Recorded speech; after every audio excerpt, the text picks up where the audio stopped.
Plus, plus, un petit peu plus. Un peu plus. Plus, plus, un petit peu plus. Un peu plus. Plus, plus, un petit peu plus. Un peu plus. Bonjour, ravi de vous retrouver pour ce nouveau mag LCL. Les vacances approchent à grands pas, mais avec le travail, le manque de temps, vous n'avez peut-être pas fait le nécessaire pour partir en vacances l'esprit tranquille. Alors que faut-il prévoir avant, mais aussi pendant les vacances? Pourquoi est-il généralement conseillé de régler votre séjour avec votre carte bancaire? Existe-t-il des cartes bancaires pour les mineurs? Et enfin, comment fonctionne l'assistance rapatriement à l'étranger? C'est ce que nous allons voir tout de suite avec notre experte.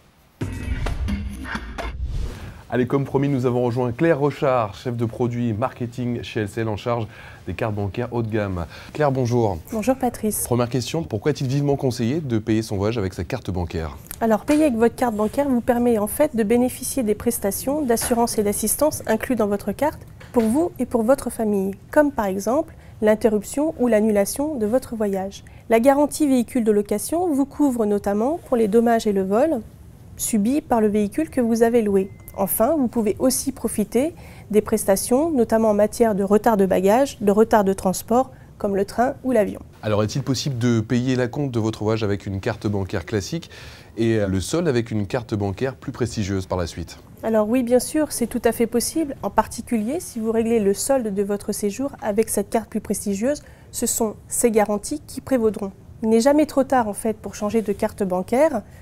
Un petit conseil, lorsque vous partez, pensez à emmener les notices d'information avec vous, sinon vous pouvez les télécharger aisément sur Internet.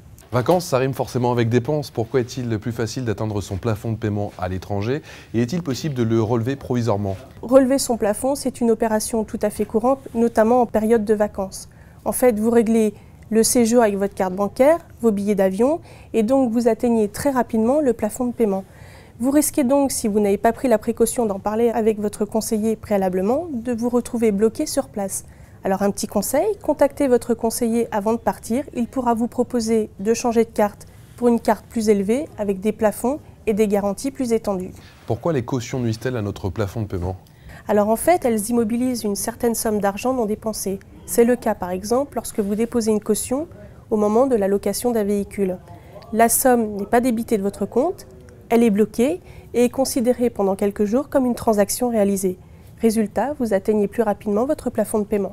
Claire Rochard, vous restez avec nous, nous allons parler dans quelques instants de l'assistance rapatriement. Mais avant cela, nous allons répondre à la question de Clarisse. Cette maman se demande si son enfant, qui n'a pas encore atteint la majorité, peut avoir une carte bancaire. Voici la réponse. Oui, en effet, les banques ont créé des cartes bancaires personnalisées, prépayées et rechargeables destinées aux 12-17 ans permettant d'effectuer des retraits et des paiements en France, mais aussi à l'étranger.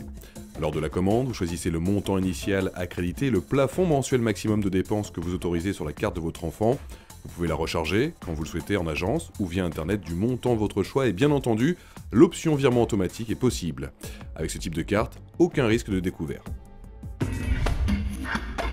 Voilà une carte bancaire bien pratique pour les jeunes, mais également pour les parents. Claire Rochard, dans quelle mesure la carte bancaire peut-elle être considérée comme le complément indispensable de notre passeport? Alors en fait, elle est bien pratique. Comme pour votre passeport, il faut penser à vérifier sa date de validité. En effet, avec votre carte, vous bénéficiez d'une assistance médicale pour vous et votre famille. Elle vous garantit notamment en cas de rapatriement, si vous êtes malade ou si vous avez un accident, notamment si vous êtes en dehors de votre pays de résidence. C'est-à-dire que je n'aurai pas de problème avec mon rapatriement, il est aussi pris en charge? Effectivement, quand un aléa vous conduit à l'hôpital ou entraîne un retour anticipé, c'est l'assistance qui va donc intervenir. En matière d'assistance, d'ailleurs, il est primordial d'obtenir un contact préalable avec l'assisteur avant d'engager toute dépense, notamment en matière d'avance de frais médicaux. Et pour vos premières démarches? Eh bien, c'est très simple. Il suffit de contacter le service dont le numéro figure au dos de votre carte bancaire.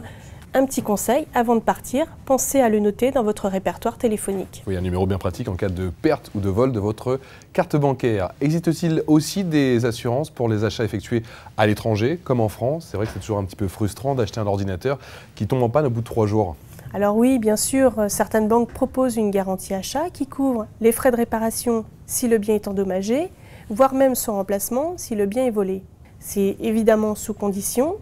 Cette garantie intervient dans les 30 jours suivant l'acquisition du bien, en France comme à l'étranger d'ailleurs. Merci Claire Rochard. Merci Patrice. Voilà, c'est la fin de ce Mag LCL. On se retrouve très vite pour un Mag consacré à la rentrée. D'ici là, rendez-vous sur lcl.com.